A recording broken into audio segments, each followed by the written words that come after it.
As of right now, my influencing is making more income than my shop. I don't want to give up on my shop, but I'm learning more, or I'm leaning more into influencing since it's bringing in the money. How do you handle not getting discouraged or giving up one project for another? Is that such a bad idea?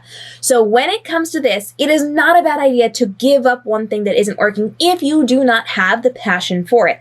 If it's something you still love, don't let it go. Just because things are fluctuating one way or the other right now doesn't mean that's how it's always going to be. You will find that you are going to have cycles inside of your business. So just because right now your influencing is where your money is coming from does not mean 2 weeks from now, 2 months from now, 2 years from now, your shop isn't going to heavily impact your financial standing.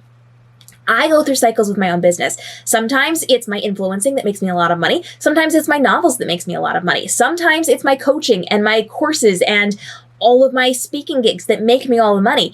I lean heavily into what's working right now. And that's part of how I run my businesses because I'm running multiple businesses at once. I focus on big projects in one business and put the other on the back burner. So 90% of my time is spent on one business and 10% is spent in maintenance mode for the other business to make sure I'm engaging, to make sure I'm doing things, but it's not where my full attention is. And it's okay to cycle through these as your business transitions throughout the course of the days, weeks, months, and years. You will find it goes in cycles. And so even if you watch my career, I will heavily lean into one section for a while until something else starts to pick up, and then I might heavily lean into that. I go where my audience is going to be, and I don't get discouraged or walk away from it because I know at some point it's going to come back around. So if you're doing this and you've got a business where you're influencing, that's fantastic. Lean into it. Spend 80% of your time, 70% of your time in influencing right now. That's fine. But don't forget about your other business. It is not your unwanted child. It's just going into maintenance mode. And that could be for a couple of days. It could be for a couple of months. It could be for a year.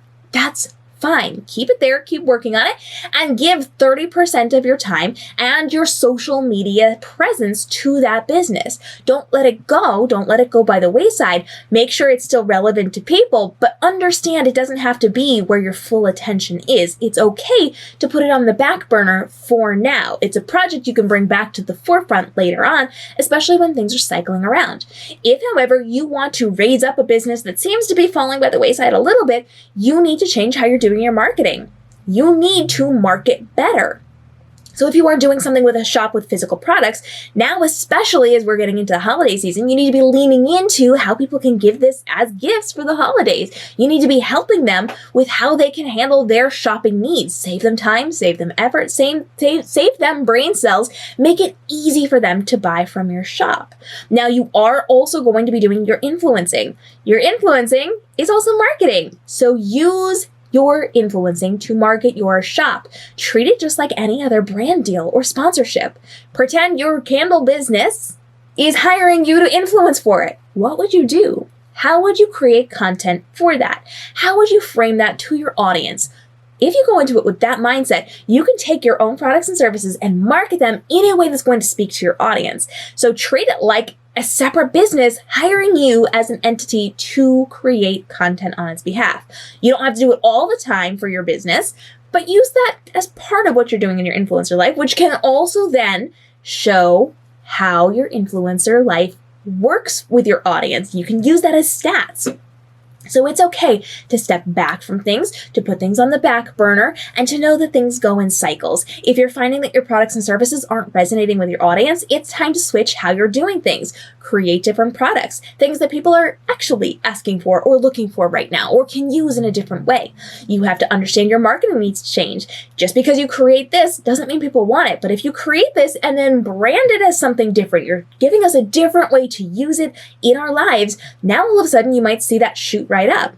So understand it goes in cycles. You have to get creative with how you do this, and you have to make sure that you are putting time and effort into both, but it's okay to have one in the forefront right now and one in maintenance mode on the back burner for a while, as long as you're going back to it. Now in the future, if you decide, all right, I don't want to do this, I want full-time influencing and I don't want to deal with my shop, that's okay.